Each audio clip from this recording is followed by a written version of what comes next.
Ta-da!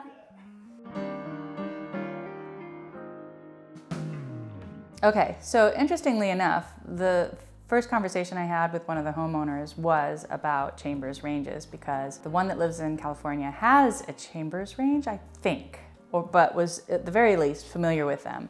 It's what I happen to own in my house now. It's what I had in my previous house, a different one. I have a yellow one there. I have a light blue one in my house, and here is one of the models. They had 3 different models, I think, A, B, and C.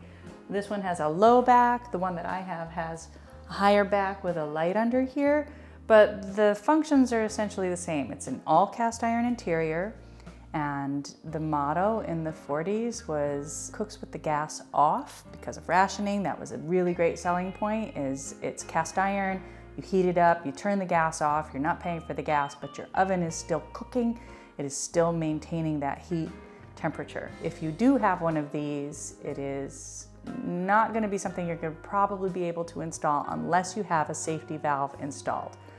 I had safety valves installed on both of mine. It's not cheap, but according to my stove nerd, these are the Rolls Royce of old stoves. So you have three burners. Some of them have a diffuser on one where there's a ring here. You'll see it when you do end up looking at mine. This is called the Thermowell. It's sort of like a built-in crock pot. The pot in here, you can cook beans or stock or braises, mostly, something that's wet, because it has its own pilot light down under here. I've actually used it before to put water with a steamer basket on top. So it has lots of uses, and it's very insulated, in here.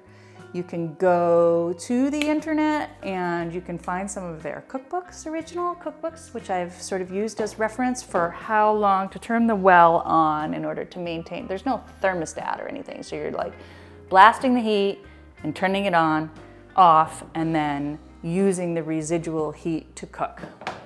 And then this griddle makes great pancakes, but it's also a broiler. So this one is lit.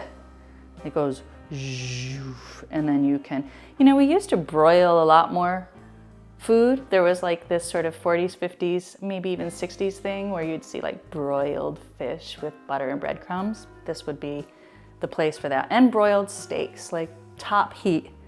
You don't see it as much. So this lever moves this plate up and down when it's closed, and then this lever opens up the top so that you can light it. So you can close this, and then you can move that bottom part closer and further away from the flame. My stove nerd says that the best way to use this is to pull it close, heat up the plate, and then put your food on it so that now you've still got both sides of heat coming. And then you have a storage place, which look, these often are gone. The timers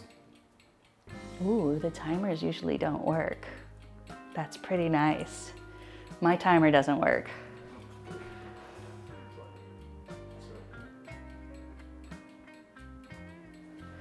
And then the oven, full cast iron, and there's a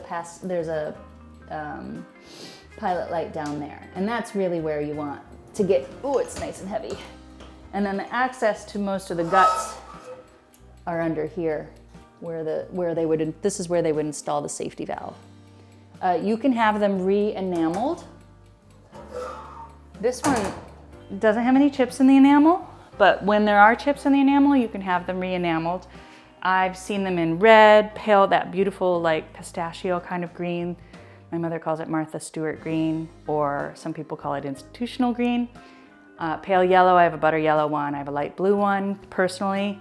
I've seen red ones. I don't know if that's actually an original one. I've seen black ones, but if you're gonna have it re-enameled, you can pretty much choose whatever color you want. It looks like this one's missing its piece. There's a piece that goes over here. Some people call it the butter warmer because there's a flame that's constantly here, so you can put something on here and just sort of melt some butter. They are great. They require knowledge about your stove, and they require knowledge about how they work. These are cast iron.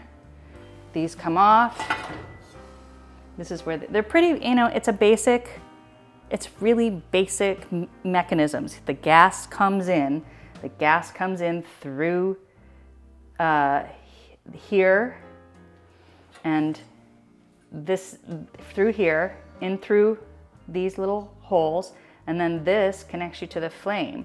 So then when the connection between the gas and the flame happens, that's when you get a little poof. And it's really very satisfying to cook on. You can adjust the temperature or the height of your flames. It's like the way you're dealing with an old car without a computer console to have to replace. It's very manual. And that comes with challenges, but I like those challenges.